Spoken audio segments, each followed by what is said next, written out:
أعوذ بالله من الشيطان الرجيم بسم الله الرحمن الرحيم إن الحمد لله تعالى نحمده ونستعينه ونستغفره ونعوذ بالله تعالى من شرور أنفسنا ومن سيئات أعمالنا من يهده الله فلا مضل له ومن يضلل فلا هادي له وأشهد أن لا إله إلا الله وحده لا شريك له وأشهد أن محمدا عبده ورسوله رب اشرح لي صدري ويسر لي أمري واحلل عقدة من لساني يفقهوا قولي اللهم إني أسألك البر والتقوى ومن العمل ما ترضى اللهم إني أعوذ بك أن أشرك بك وأنا أعلم أستغفرك لما لا أعلم bayakan assalamu alaikum wa rahmatullahi ta'ala wa barakatuhu barkamu da saduwa nan masallaci mai albarka masjidul mumtaz da ke nan gurgumari a garin Maiduguri yau insha Allah ta'ala muna yammacin juma'a 5 ga watan zulhijja shekara ta 1447 wadda ya zo da 22 ga watan 5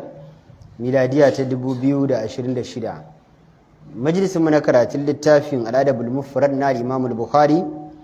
za mu tashi babi na 313 babu la yuqimu inda hatta yuhrijahu babin da zai karantar da mu a matsayinka na bako ba a so ka zo ka zauna a gidan mutum ka shantake har zaman ka ya sa cikin damuwa da kunci ka zo wajen mutum kayi kwana daya an ce dole wannan ja'izatu hakkinka ne ya baka ci da sha da wajen kwana da komai a bayan nan aka baka kwana 3 ya ma liyafa kenan ya ci daukan ɗawainiyarka kuma normal abin da yake wa iyalansa daga nan in ya so ya ce ma ka nemi wajen zama idan ya so ya ci gaba da zama da kai to amma ta yadda shari'a ta tsara idan ka zo gidan mutum an ce ya baka kulawa ya baka ɗawainiya to kai ma baƙon shari'a bata barka ba sai da ce ba a yadda ka zo gidan mutum ka zauna ka sa shi a cikin kunci da damuwa ba tun yana ɗaukan ɗawainiyar ka har abin ya galabaitar da shi har ya gaji har abin ya so ya cutar da shi to ba a yadda ka masa haka ba Allahumma illa malamai suka ce sai idan ya zama shi mutumin ne mai gidan ya ce maka wani ba matsala ka zauna ko sati ko wata ma kai ba matsala wannan shi ne ma ba matsala ko kuma al'adance ka san cewa idan ka zauna din ba zai damu ba ba zai shiga kunci ba baka ga alamar haka ba to anan babu laifi kana iya zama wanka ne kaninka ne babanka ne ya zo baffanka ne ya zo mamarka ce ta zo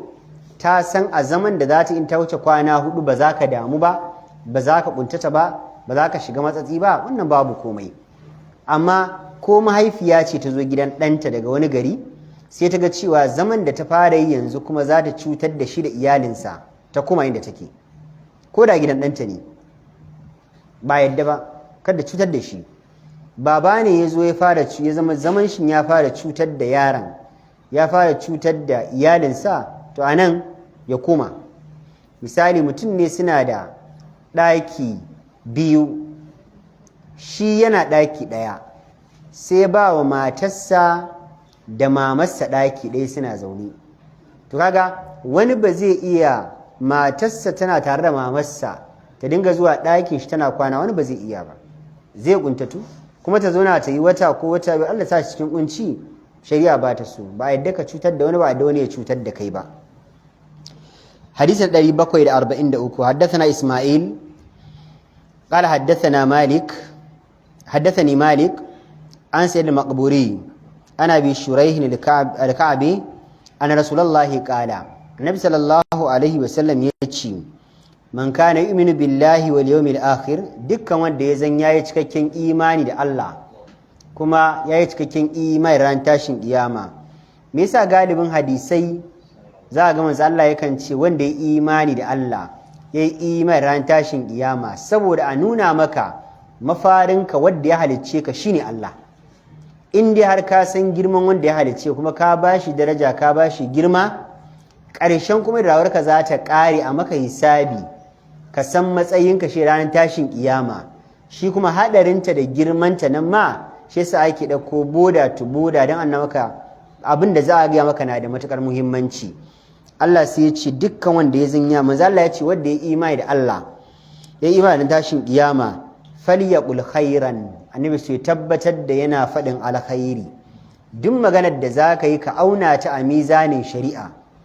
da mizanin hankali. Shin wannan magana idan na faɗe ta na yi daidai ko na yi ba daidai ba? Idan ni na faɗe ta ina ganin ba damuwa ba ce ba illa ba ce,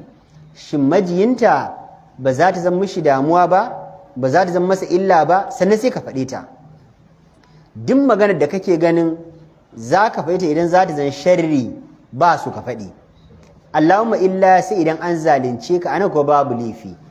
In an zalunce ka babu laifi, shari'a ta baka dama ka faɗi la yuhibbullahu al-jahra bisu'i min al-qawli illa man zulim wa kana Allahu wasi'an alima. Allah sarki yake cewa Allah bai son a dinga ya furta magana mai muni sai ga wanda aka zalunce shi. Mutum ne ya zalunce ka, ya ma yarka faɗe ko ya ma ɗanka faɗe ko ya maka faɗe kai karan kanka ma, to idan ka ji gaban alƙali a nan ba za ka tsaya kana wani rufa-rufa ba, za ka fito ka yi bayanin zahirin abin da ya faru ne. Kaga ko da maganar ya kamata a sakaya ta, in aka sakaya wa Allah abin da ake bukata ba zai fito fili ba, to a nan ba a yadda ba ka fito ka faɗi yadda abin ya faru. Allah ya ce irin wannan kalmomin ba a so a yi amfani da su sai ga wanda aka zalunce shi.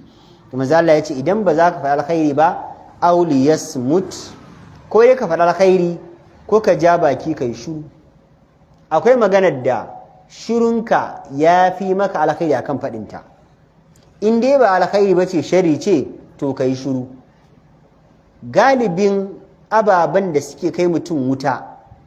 shine ababen da ya faɗi. Shi yasa duk wanda ka gan shi a wuta, kaso 90 na 'yan wuta harsunansu ne ya kai su wuta. Shi yasa manzon Allah sallallahu alaihi wasallam yake cewa inna hadakum yatakallam bil kalima, ɗayanku yakan faɗi wata kalma ma yuqila habala. Manzon Allah ya ce bai ma sa hankali ba, bai damu ba, ana wasa ana dariya, ya ɗauki abin mai sauƙi ne. Manzon Allah ya ce wannan kalmar za ta tsindima shi a cikin wutar jahannama tsawon tafiyar shekara 70. Wallahi al'azim, ana wasa ana dariya ya faɗe ta, ana tafa ana masa shewa ana ganin ya burge. Manzala ya ce amma kuma za ta jefa a cikin jahannama tsawon tafiyar shekara 70. Me ya kai shi zuwa ga wannan masifar? Bakinsa. Shi yasa manzala sallallahu alaihi wasallam yake ce Mu'azu, kuffa alaika haza, ya Mu'azu ka kiyaye wannan abin naka. Yace ya Rasulullah inna la mu'akhadhuna takallamu bihi, ababan da muke faɗi ya ma'aikin Allah za a kama mu da su a hukunta mu a lahira. Manzala ya ce har yakubbun nasu ala manakhirihim aw ala wujuhi illa sayda alsinatihim. Menene ma zai sa dama a kifa mutane akan fiskokin su ko kuma a kifa su kan hancinan sa cikin wutar jahannama in ba abin da harsunan suka ja musu ba?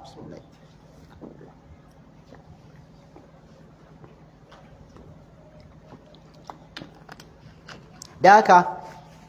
idan mutum zai yi magana ana so ya auna wannan maganar ya ga menene za ta haifan min, ina za ta kai ni, a lahira ta meye za ta haifan min, a duniya ta me za ta haifan min. Idan babu wata riba da za ka ci a lahirar kan ka faɗa, babu wata riba da za ka ci a duniya kan ka faɗa, fasukutu aulala ka kai shiru shi maka alkhairi. A Ibn Rajab al-Hanbali yana cewa ba a so mutum ya zama yana da raran zantuttuka, kenan ka dinga maganar da ba a buƙatan a yi su, kai kana yin su ne kawai don ka cika mutane waje, ba yi da wani amfani. Duk abin da za ka faɗa ana rubutawa, ma yalfizu min qawlin illa ladayhi raqibun atid. Allah ce babu wani abin da bawa zai furta daga bakinsa face akwai mala'ika raqibun atid yana shiftan me ka faɗi. In alkhairi ya rubuta alkhairi, in sharri ya rubuta sharri. Shi yasa manzo Allah ya ce in dai ba alheri zaka faɗa ba kai shi ma alkhairi. Annabi sai ya ce wa man kana yu'minu billahi wal yawmil akhir, dukkan wanda kuma ya imani da Allah ran tashin kiyama, falyukrim dayfahu ja'izatahu, to ya mutunta bakonsa, hakkin da Allah ya daura maka akan ka na mutunta shi daren farko da yinin farko, ka bashi ci sabanin abin da kake ba wa iyalinka inda hali, ka bashi sha sabanin da wanda kake ba iyalanka inda hali, ka bashi wajen kwana wadda ya bambanta inda kake kwana inda hali. Manzala sai ce yawmun wa laila, manzo Allah ya ce zaka masa wannan hidiman ne na girmamawa da mutuntawa da bambance shi da abin da ka saba ma iyalanka dare daya da yini daya awa 24 in ya zo da safe zaka wuni ko aiki ba a so ka fita ko kasuwa ba a so ka fita ka zauna da shi ka bashi wannan yinin ka bashi hankali ku yi hira ka ɗebe masa kewa a wuni da daddare ma ku kwana gobe wannan abin mafi girman ya faɗi sai kuma a koma liyafa wadda liyafatu 3 ayyamin manzala ya ce kuma liyafa kwana 3 ne wannan kana da dama ka bashi abin da aka saba ci a gidanka da safe an yi dan wake ka zubo mishi shi ma dan waken taliya jollof aka yi a zubo mai taliyar shi ma da rana an yi shinkafa da wake da mai da yaji shi ma a zubo mai da daddare an yi masara ne miyar kuka ko semo ne miyar kuka ko tunke shinkafa miyar kubewa a zubo mai shi ma yadda kowa zai ci shi ma a zubo masa amma ranar farko fa ana so idan kana da yalwa kana da sarari ka bambanta da abin da ake a gidanka kullum daga yama waya yana hanya musamman zamani da akwai waya sai ka je ka kasuwa ka siyo kayan ciki a masa kamuniya ko ka siyo nama a masa farfesu ko ka siyo kaza a masa pepper chicken ba laifi ka siyo biredi mai kyau a masa shayi mai kauri da rana a masa shinkafa da miya da nama gaje-gaje a siyo masa lemo 5 alive a siyo masa ruwan roba gidanka ba a sha gama ba ka sha jaizatahu ne da daddare ma haka amma gobe da safe kada ya tsammanin abin da ya ci jiya shi zai ci yau a'a idan har ɗumame aka zubo maka sai ka zubo muku ɗumamen da man shanu da yajin daddawa a kawo yaji da ɗumame ba laifi a ci alhamdulillah ba kullum kullum saboda za a in shari'a ta ce ka ɗauki ɗauniyarsa kwana 4 wani za ka masa wannan hidiman na kwana 4 jarinka sai ya taɓu maganar Allah ne yayi sai sha shari'a sai turu bangaren bakon da bangaren wanda ke ɗaukan ɗauniyar bakon madala ce fa ma ba da zalika fa huwa sadaqa duk abin da ya wuce kwana na 4 kuma yau ja'izatahu kwana 1 2 3 liyafa na 4 kai rana na 4 manzo Allah yake cewa duk abin da ka masa sadaka ne idan ka masa abu sadaka ce yadda ka san mutum ne zo wucewa ka ce kawo kwananka ka zuba mishi abinci ya koma gefe ya ci wannan bakon ma haka ne sadaka ce ba dole bane in ka bashi ka samu da idan ka hana shi ba ka da zinubi wannan kuma ana maganan fa idan ma ka yadda za ka rike shi bayan kwana 4 ne idan ka ga ci a'a ba ka da ma inda za ka ajiye shi ko zaman ka da shi sama da haka za ka cutu to yanzu daga nan kuma sai ka ce sa wani ina ga ban san ko ka zo zama ba ne fa na zo zama ne ka ce to gaskiya ka ga yanayin gidan namu ɗakin yara ne duka suka koma suna kwana da mamarsu a matsamiki da mu nemi shago mana a kama ma haya tun da kaga zama ka zo yi babu laifi ba wani cin mutunci a ciki ai nema ya zo idan yi arziki yanzu a ganin ai kuɗinsa ne daga sanadiyan ciranin da ya zo daga nan sanadiyan miƙewan arzikinsa kuɗinsa ne ba kuɗinka ba ne da aka nema ya zo shi zai ɗauki ɗawainiyar kansa idan ka ga dama ka dinga bashi abinci ba ga dama ba ka fito da safe ku gaisa ku yi hira a hiran iyaye da kakai da maganan ƙauye na da ka shiga gida ka shirya ka tafi kasuwa ya ciyar da kanshi abin safe ya ciyar da kanshi abinci rana ya ciyar da kanshi abinci zaman kanshi yake yi annabi sai ya ce wala yahillahu an yathwi indahu hatta yuhrijahu bi halatta ba kuma bai dace ba kai da ka zo bakunta gidan mutum ka zauna a wajen shi har sai ka sa shi a cikin kunci tun yana yin abin yana marmarin abin har ya zama ya fara shiga damuwa a wata riwaya manzo Allah ya ce ta yi uthimahu har sai ka jefa cikin zunubi ta ya ka zo gidan mutum bakunta kuma zaka jefa cikin zunubi annabi a cikin shadin da ya sahih muslim yace yau da gobe idan kana zaune zai fara cin naman ka zai fara gaya matan shi ni fa zaman wani fa ya fara damuna kai fara gaya abokan shi cewa wallahi wani bako ne ya zo min gida wato ba kuma kwana biyu na zo da shi shago ba wallahi na dan masa hannunka mai sanda ma ya ki ganewa na baro shi a gida in yace zai biyo ni kasuwa in ce ka zauna a anguwa dai ka dan hira da yara ina masa hannunka mai sanda ga tun kana daukan ɗawainiyarsa kana samu da za ka koma gefe kana gulmarsa ka koma gefe kana cin nama shi kuma zunubi ya zo tun kana masa abin a babin a karfinka za ka koma kana mishi a babin kunci ana abu ma can ka fara hantararsa ce to ai abin da muke da shi ke cewa ne wallahi ni fa bana cin dumame da safi wallahi ban sa wai ce to abin da nake da shi kenan ai zan kare jari na kanka ne kaga a madadin yazo yana jin daɗin bakunta ya fara zama hantara wasu ko malamai suka ce a madadin zaman da za ku yi ya zama na alkhairi sai ka fara masa gori shi masa yanzu kwananka zaman ka kwananka 5 a garin nan nawa na kashe maka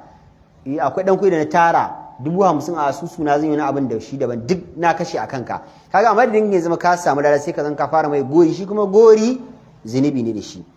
to yasa manzo Allah ya ce kada ka yi haka in ka dan yi abu a marmarce ka tafiyar ka kai ma kana naka iyalan a can suna da bukatan ka ana marmarin abin ka watsi kama gaban ka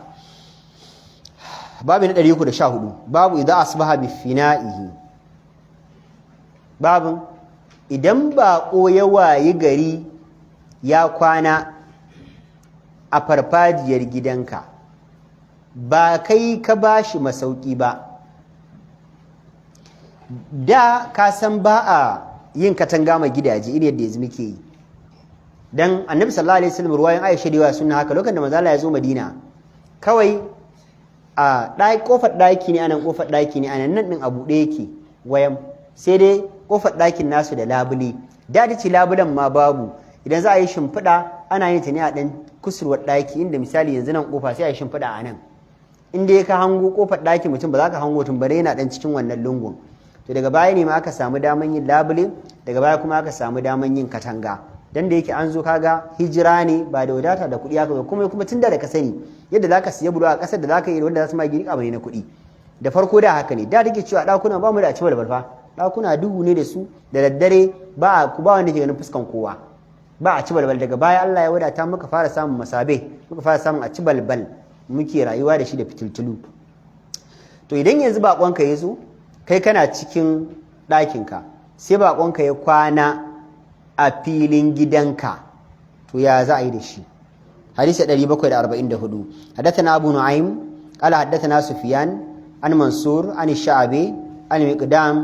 abi kuraima ash-shami qala an-nabi sallallahu alaihi wasallam annabi sallallahu alaihi wasallam yake cewa lailatul dhaifi haqqun wajibun ala kulli muslimin daren farko na bako da yazo maka manzo Allah ya ce haƙƙi ne na wajibi akan kowane musulmi idan nayi bako yau yazo wannan daren sa na farko in dai na san da zuwan shi haƙƙin sa ne wajibi na dauki dawainiyar cin sa shan sa makwancin sa lafiyar sa komai daren nan da yinin gobe annabi ya ce haƙƙin sa ne dole na masa ba ina so ku bana so bane bana bayar dole na ne fa ba da zabi sai nayi faradin farilla ne fa man asbaha bi fina'ihi fa huwa dayn alai mazala yace idan amma mutun ya wayi gari a farfajiyar gidanka ya kwana kenan a gaban gidanka a filin gidanka ya kwana baka bashi masauki ba baka bashi abinci ba baka dauki dawainiyarsa ba ya kwana a fili manzala yace to bashin wannan kwanan da yana baka bashi masauki kuma ka san yazo bashinsa yana kanka bashin bakon na wannan kwana da ya a filin yana kanka fa in shakta dahu idan bakon ya ga dama ya ce to wane jiya ne na zo amma na kwana a filin gida baka bani masauki ba ya kamata dama ja'iza ta kwana ɗaya da yin ɗaya ne liyafa ta kwana 3 jiyan nan baya cikin lissafi yau ne zaka min ja'iza ta sai ka biya shi in bai yafe ba hakkinsa ne sai ka biya shi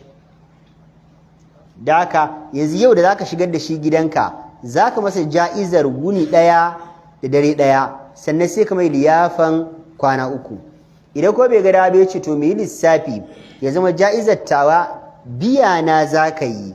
ita liyafar kamun wallahi sai ka biya shi na fita na je na siyo abinci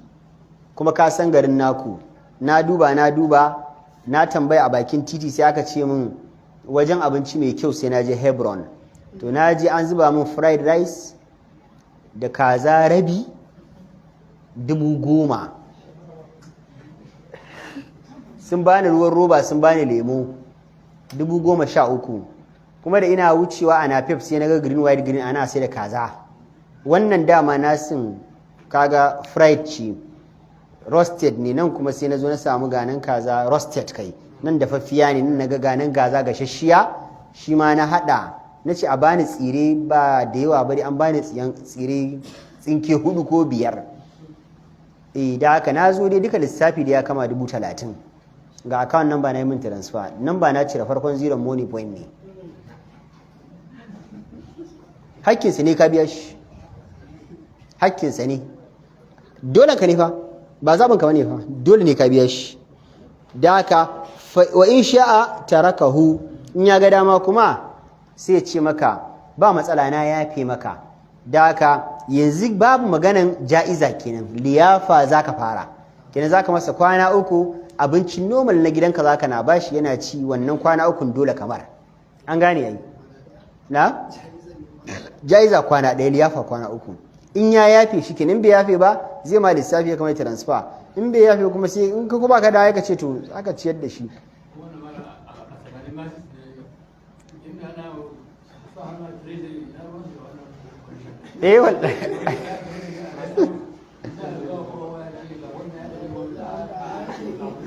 wallahi fa wallahi fa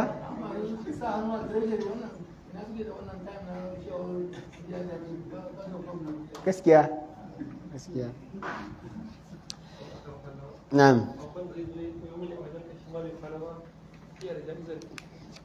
in dai baƙonka ne yana da ja'izan wannan yin in ba zai kwana ba yanzu kamar ni idan gobe na je gidanka asabar ba aiki ba kana gida ba ina da nan ja'iza ba fa zuwan zan yi ba kada ta da hankalinka to malam da zai je mala ya yi zabarka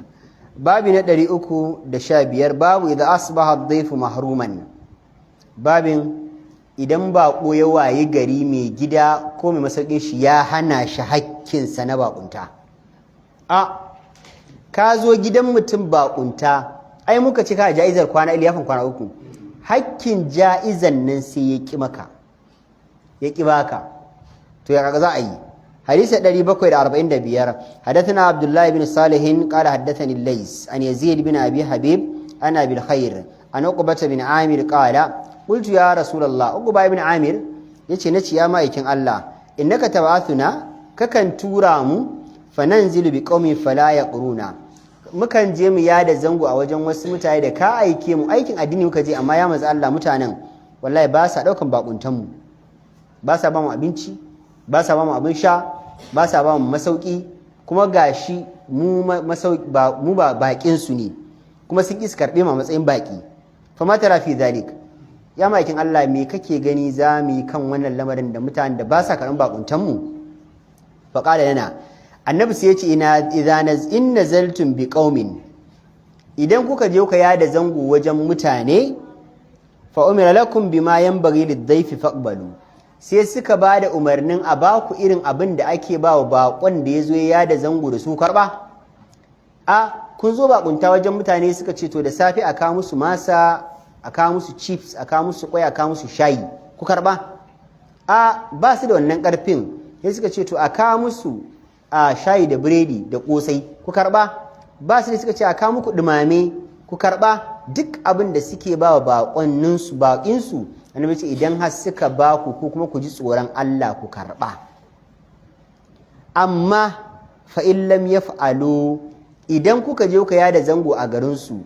ku baƙinsu ne su ne masu masanji ku sai suka ƙi su ba ku haƙƙin baƙunta fa khuzu minhum haqqad dayfi alladhi yanbaghi lahu manzala ya ce ku sa ƙarfin tuwo ku kwaci haƙƙin baƙo da ya kamata a ce za su muku kwata da ƙarfin tuwo da ƙarfin tsiya ku ci ko kuwa za a yi ku je ku samu rumbunsu ku fasa wannan farin bin nawa ne ka ce ko naka ne za mu ɗebi kwano 30 shine zai ishe mu sai kai kuma ka raba wa mutanen gari kwana 30 kowa ya baka hakkin da yake kansa mu dai mun ɗiba naka sai a ji a samu wani mai sai da kayan miya shi ma a ɗebi kayan miya haka annabi ya ce wannan hakkin ku ne ku kwata da ƙarfi idan yanzu na zo gidanka ka mun masauki kuma sai na ga flax ɗinka gashi nan matarka ta kato kai ni kuma na zo na ka ka buɗe taran zan ja kawai in buɗe in juye hakkina ne wani bismillah, ni zan maka bismillah kai mai gidan, hakkina ne. Idan babu tuwon a dafe naga kwalin indomi a gefe, sai in ɗebi indomi ƙanana guda 3 ga kare ɗan ƙwai a gefe, sai in ɗebi ƙwai guda 2. Yanzu kan mutane da gidan Malam Usman sai Albani gashi wannan kai mamun ku ce ne yanzu nan a nemi albasa da attaru a min indomi ruwa wannan a soya shi a ji albasa ya ji koyi a samun a plate a kawo mai. Hakkina ne ba dai na gani ba, hakkina ne. Shi idan ya ki cewa a ji a dafo min to ni in ci a dafo min da karfin tuwo, wannan hakkina ne in kwata, in ya rike in kwace, in ya ja in ja, in ya ja in ja, in fi karfin shi in warce, hakkina ne. An gane? babi na 316 babu khidmati rajuli ad-dayfa bi nafsihi, babun hidiman mutum mabaƙo da kansa. Ana so idan kai baƙo, kai mai gidan ka ɗauki ɗawainiyar yi wa baƙon hidima da kanka, ko kuma ka sa wani wadda ɗawainiyarsa na kanka ka sa yau baƙon hidima. Wannan shine abin da ya dace. babu hadisi 746 حدثنا يحيى بن بكير قال حدثنا يعقوب بن عبد الرحمن عن ابي حازم قال سمعت سهل بن سعد ان ابا اسير الساعدي دعا النبي في ارسه. سهل بن سعد yake cewa aba usair al-sa'idi ya gayyaci manzon Allah sallallahu alaihi wasallam fi ursihi a lokacin da yake angwancewa, yana auren ummu usaid kenan, sunanta sulalatu bintu uhayb. To lokacin da yake angwancewa zai yi aure sai ya gayyaci manzon Allah sallallahu alaihi wasallam aurensa. Wa kanat imra'atuhu khadimuhum yawma idin, matar shi usaidi sa'iri din ita ce mai wa annabi da mijinta din hidima. Kaga ai gidanta aka zo, ita ce yanzu mai masaukin baki. Shi yasa ake cewa baitu Aisha, baitu Ummu Salama, baitu Juwairiya, gida na mata ne, ko kai ka gina, ita ce mai kula da gidan. Idan yanzu ka zo da baƙo, kai da baƙon naka hidimar sauke ɗawainiyar baƙuntarku yana kan matarka.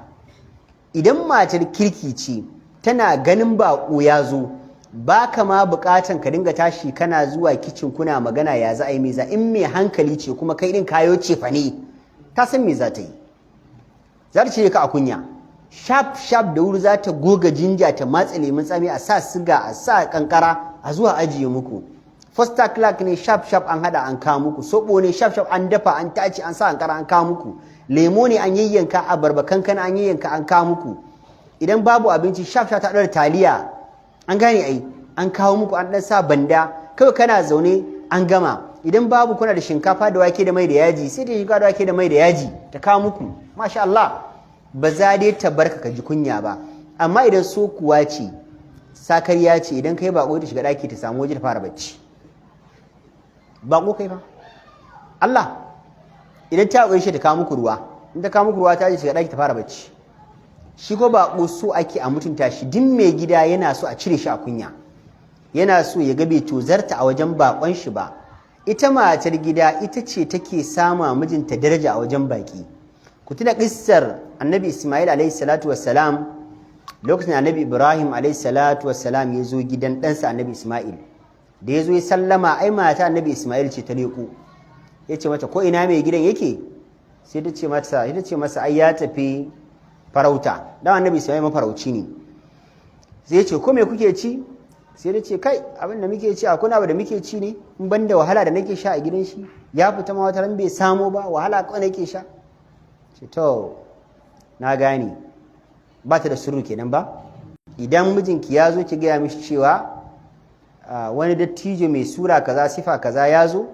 kuma ya ce ya canza wannan dokin kofar gidan nashi, wannan kofar ya canza ta. Lokacin da kake auren macen da ba ta da sirru, asirinka dai alayi yake. Wallahi za in ta je gidan suna za ta dinga buɗe asirinka. Wasu suna idan alfahari,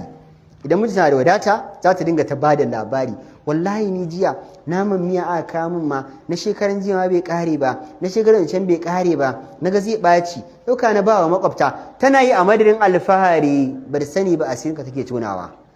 Wata kuma so take kawai ta ga sai ta tona maka asiri. wata kuma bakinta ne babu sakata, idan ta zauna da mutane bakinta kaikai ke sai ta faɗi me ake a gidanta. shi yasa mai ta mutu fatul arus Dr. Ahmad yake cewa kada ka yadda daga cikin mata 14 yake cewa kar ka auri matar da bakinta babu murfi, saboda yana baka da suru, gidanka babu suru, ka ci an san ka ci, ba ci ba an san baka ci ba, duk abin da yake faruwa yana layi, ai ba matar aure bace wannan. to annabi sallallahu alaihi wasallam sai zama annabi Ibrahim alaihi salatu wassalam sai ya ce ki ga mishi canza kofar gidan shi. Annabi Ismail yana zuwa sai ya ce kai hala da mun yi bako yau ko, ta ce kwarai kuwa wani tsoho ya zo dattijo mai sura kaza sifa kaza, ya ce yawwa akwai sakon da ya bari, ta ce kwarai ya ce a gaya maka canza wannan kofar gidan naka, ce za ka abi babana ne kuma kofar nan ba wani bane ke ce, saboda gidan ya zama babu kofa, saboda duk asirin da yake cikin gida yana waje,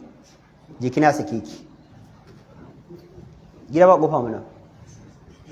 Annabi Ismail ya je ƙara nemo wata mata, ita ma yar jirhumawan ce, ya aure ta. Can zuwa nabi annabi Ibrahim ya ƙara da zuwa, annabi Ismail still ya ta farauta, sai ya ce mata ya sallama, mata ta leko, sai Allah ina mijinki, ta ce ya tafi yin farauta. ce to masha Allah, ko me kuke ci? ta ce ina masa addu'a Allah ya dawo min da shi lafiya, mijina mai kokari. Ta dinga yaban mijinta. ya ce ko me kuke ci? ta ce ai abincinmu nama ne da ruwa. kenan mafaraucin ya je farauta zai kamo zomo ne, ka gane ai, za a zo a gasa a dafa a ci nama a sha ruwa. sai ya ce Allah ya sa muku albarka a naman ku, ya sa muku albarka a ruku. shi yasa kake gani har yau idan ka je garin Makka nama dai ba matsala bane, in dai nama ne kaza dai wannan ba matsala bane. mala ya nama dai satin da muna da wani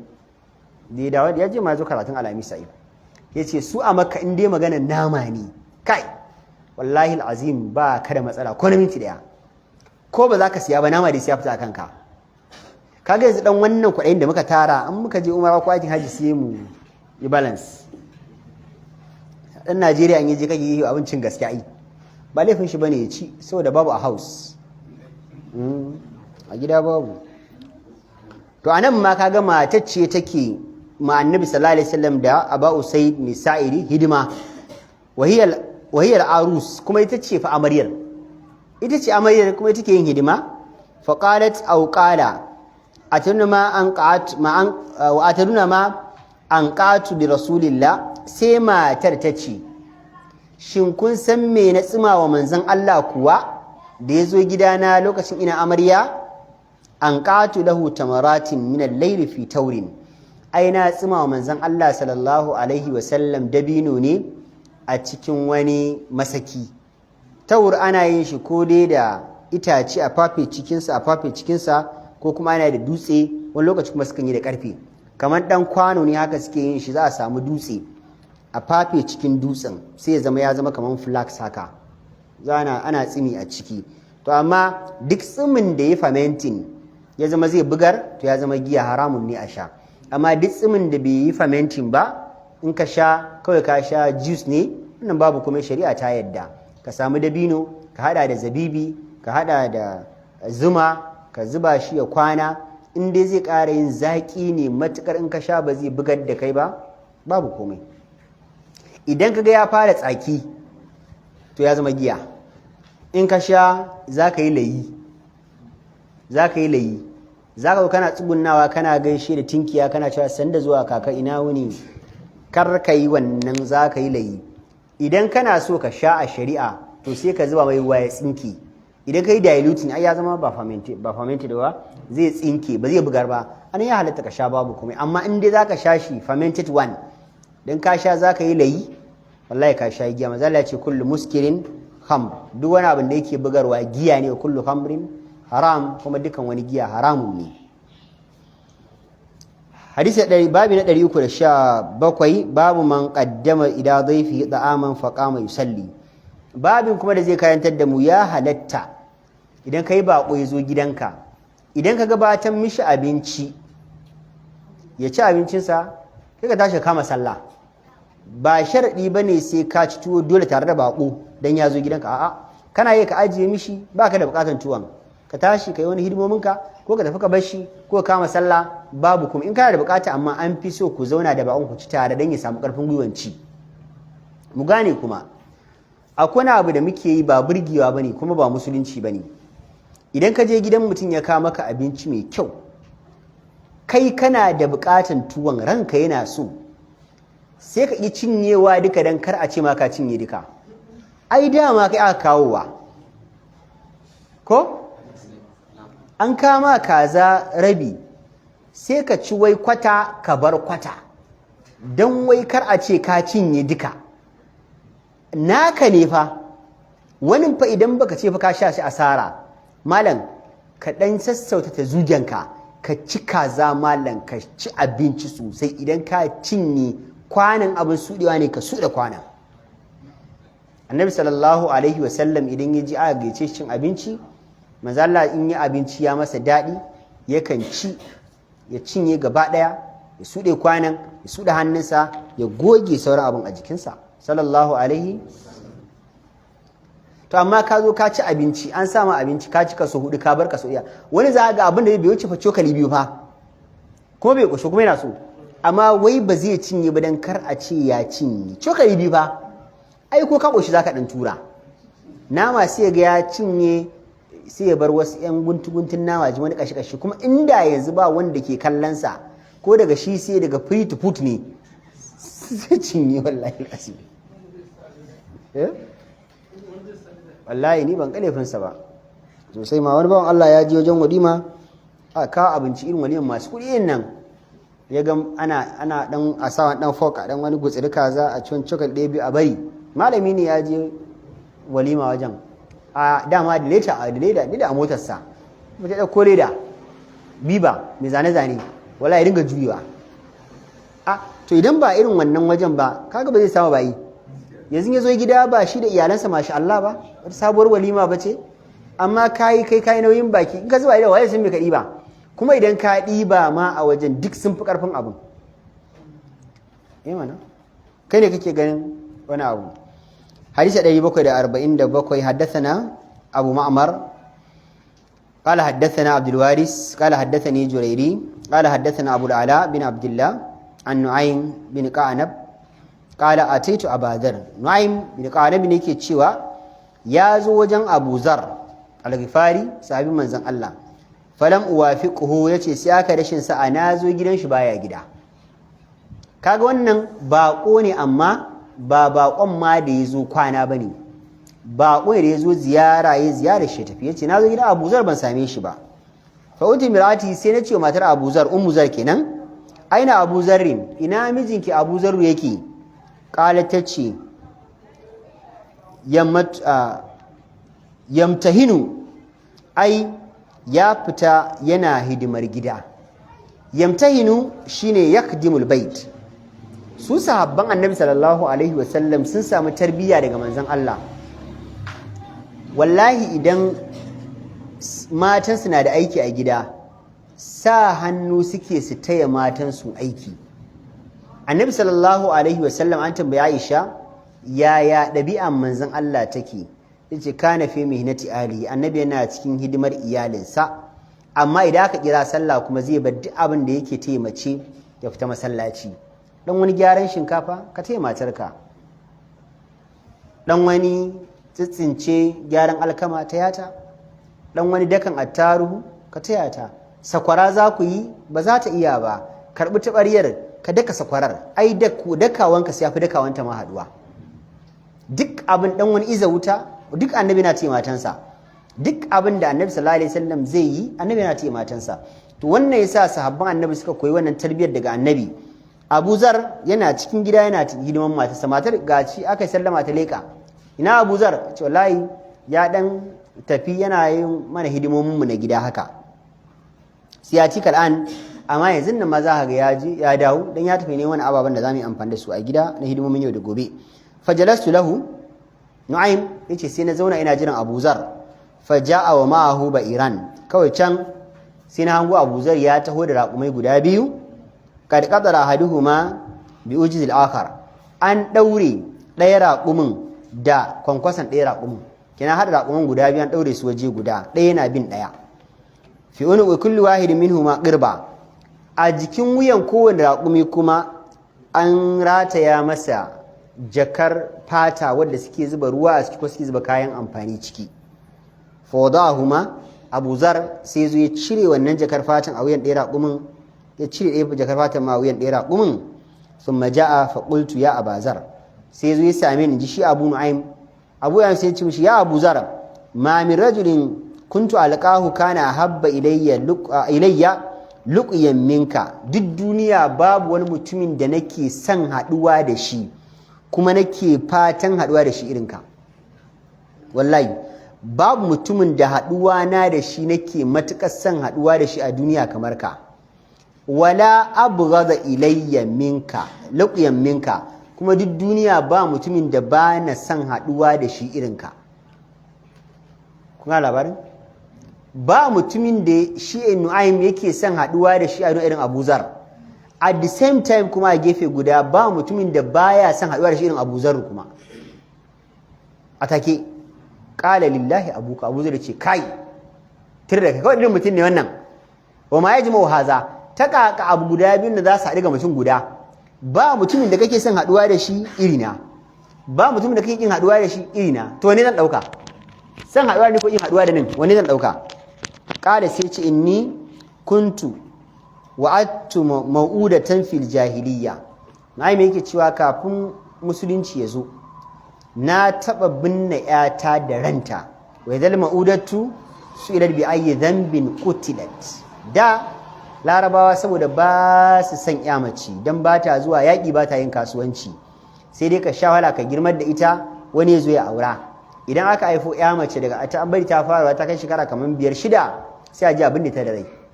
wallahi azim kawai dan kar ta girma a kashe mata kuɗi wani ya zo ya ɗauka shi uban da yake binne yarinyar ya manta ‘yar wani ya auro take haifa masa ‘ya'yan shine jahiliyan ai yace to na binne ‘yata a jahiliya arhabu illaqituka an taqula ina tsoron kada zuwan haɗe da kai ka ce min la taubata laka Nu'aym Allah ba zai yafi maka ba wanda yasa bana son haduwa da kai kun ga karatun yanzu la makharaja kuma ba laka kuma babu wata mafita da zaka samu a wajen Allah kawai sai dai ka mutu Allah ya kona ka wa kunta arju an taqula kuma abin da yasa nake son haduwa da kai shine saboda ina fatan wal Allah kuma zai yi ka ce min laka taubatu wa makharaj ai kana da tuba a wajen Allah kana da mafita a wajen Allah shi yasa idan na tuna da zai iya yiwuwa ka ce min zan iya tuba sai in ji ina son haduwa da kai in na tuna zai yiwu ka ce min babu tuba sai in ji bana son haduwa da kai wannan yin dalili qala a fil jahiliyyati asabta Abu Zar sai ce amma dai wannan abin da ka aikata a jahiliya ne kai ko kuma a bayan ka musulunta qultu Nu'aym ya ce a na'am a jahiliya nayi qala sai ce afallahu amma salafa ai duk abin da mutum ya aikata shi a lokacin jahiliya Allah madaukin sarki ya yafe masa al-islamu ya jubbu ma qablahu al-islamu ya hadimu ma qablahu duk abin da mutum ya a jahiliya musulunci ya riga ya rusa shi inda ka riga ka musulunta da kisan da kai da zinan da kai da ƙarya da kai da gulma da kai da duk abin da kai inda kafin ka musulunta kai kuma da ka musulunta sai ka gyara ɗabi'unka da halayenka musulunci ya yafe amma idan ka musulunta ka ci gaba da yin ta'asar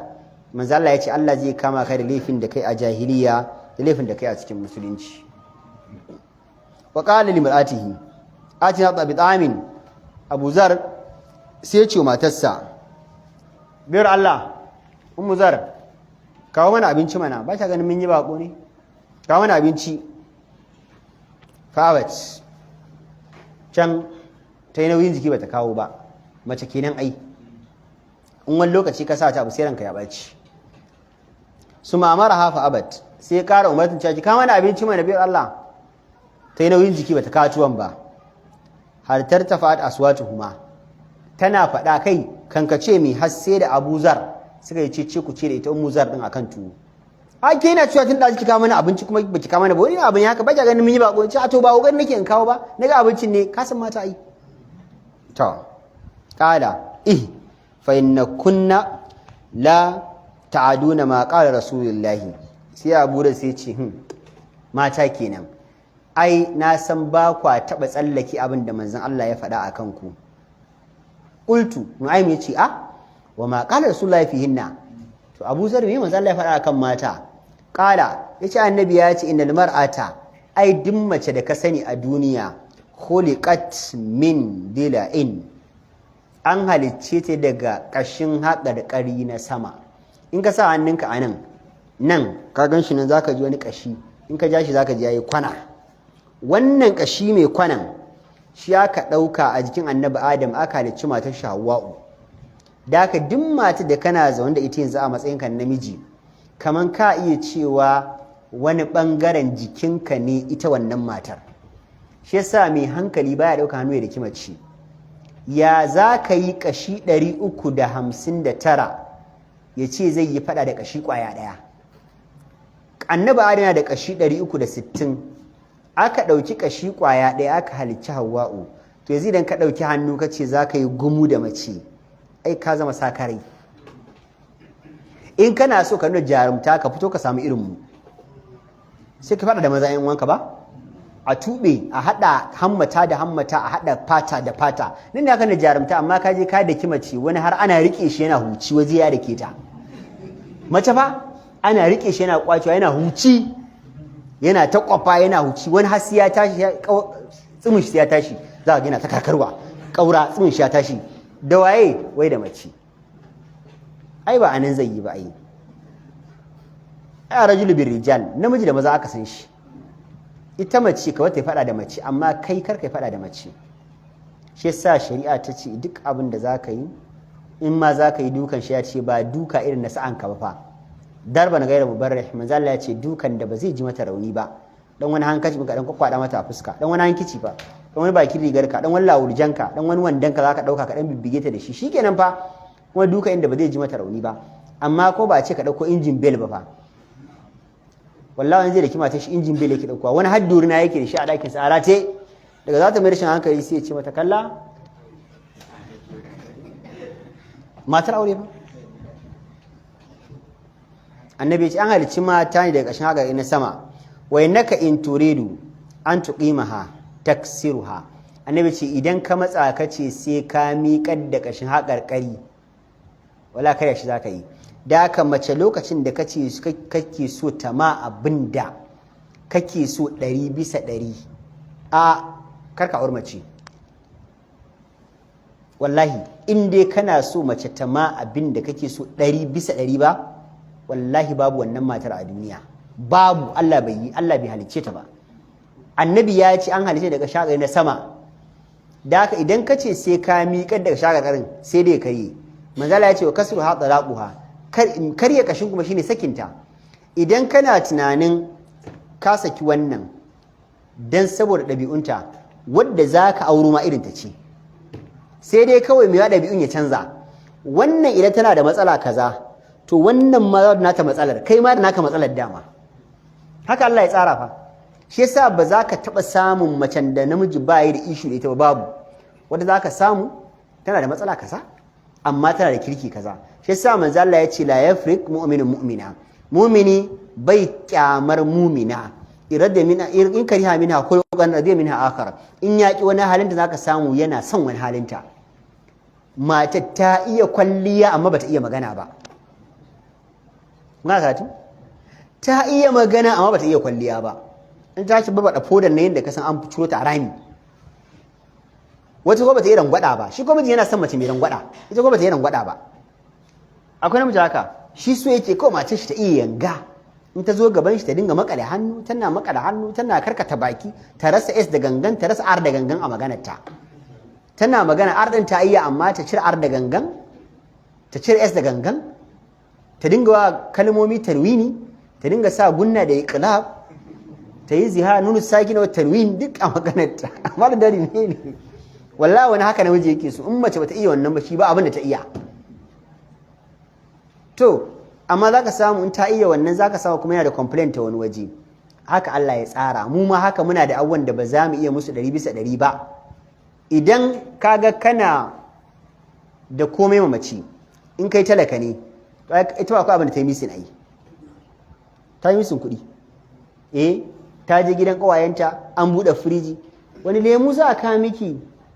to kowanne ma a bani saboda a house babu ba shi ba ne ta yi haƙuri da wannan kama sai ka yi haƙuri da abin da ka samu ba amma abin da malamai suke cewa idan kana neman abu 10 a mace in ka samu 6 sauran ka haƙura da su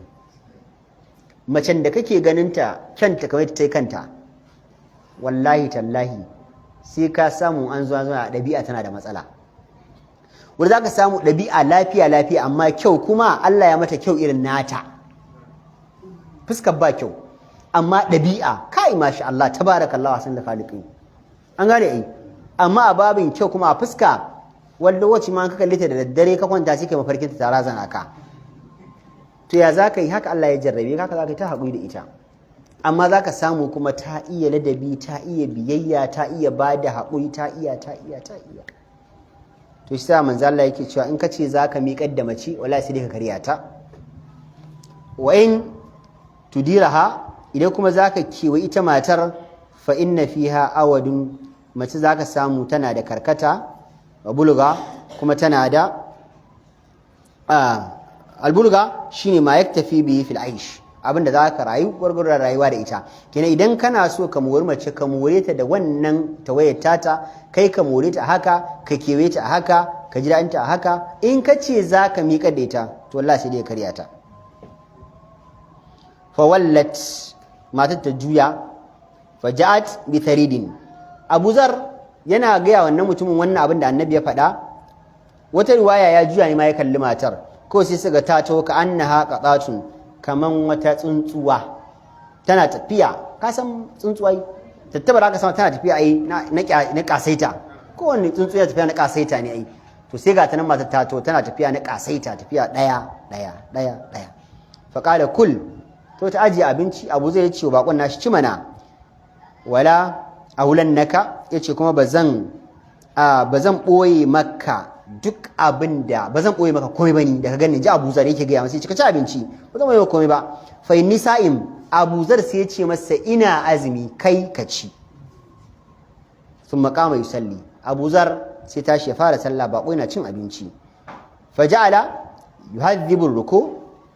Abu Zar sai yake ta sauri wajen yin ruku'i baya ruku'i dogo sujjada baya yi doguwa tsayuwa baya yi dogo ya sauri ya gama sallah summan fatala fa akala da kuma ya sallama ya ci ɗazina azumi ko kawai sai kuma ga ya juya ya sa hannu ya fara cin tuwo fa qultu inna lillahi sai shi wa ce a'a ni azumi kuma ya fara cin tuwo inna lillahi ma kuntu akafu an takdhibani yace ba abin da nake jin tsoro fa illa haqareta ni qala lillahi abuka ma kadabtu mundu laqitani Abu Zar da bako yake cewa ina jin tsoro fa Abu Zar karka min ƙarya fa Abu Zar sai ya ce kai ina maka rantsuwa da Allah tunda ka zo gidan nan ban ma ƙarya ba qultu sai bakon ya ce alam tukbirni annaka sa'im Abu Zar ɗazu ba ka ce min kana azumi ba kun tuna kuma yanzu ka samu zaka ci tuwo kuma ka ce ba ƙarya zaka min ba kala sai ce bala ƙwarai na ce ma ina azumi kuma gashi ina cin tuwo ko ba ƙarya na maka ba ina azumin inni sumtu min hada ash-shahri 3 ayyamin a wannan watan nayi azumin kwana 3 annabi kuma ya ce dukkan wanda ya azumin kwana 3 a kowane wata kamar yayi watan gaba yana azumi ne kowane azumi ɗaya guda 10 ne azumi ba rana 30 ba wata ba kwana 30 yake da shi ba ai dan na ce maka ina azumi ina nufin nayi azumi jiya ana bani ladan azumi yau bani azumi amma ana bani ladan ina azumi kamar ina azumi ne kuma gashi ina cin tuwo amma kamar ina azumi ne shine ma'ana ta fakutiba li ajruhum da haka Allah sarki ya rubuta min ladan ina azumi kuma gashi na shi da haka dai ni da yake da ni azumi idan mutum yanzu yana azumi yau ana rubuta mishi ladan ina azumi ni ina cin tuwo ana rubuta min ladan ina azumi saboda nayi azumi guda 3 a wata wa halali at'am kuma ya halatta in ci abinci kuma ana bani ladan mi azumi saboda nayi azumi 3 a cikin wata mun gane to sai mu tsaya ne sai mu tashi babu nafaqatir rajuli ala ahlihi babun ana so mutum ya dinga ciyar da iyalan shi mai kyau iya yadda kai ciyar da iyalanka mai kyau iya yadda Allah zai ke buɗa maka Allah ka buɗa mana Allahumma salli ala Muhammad wanda ba su da aure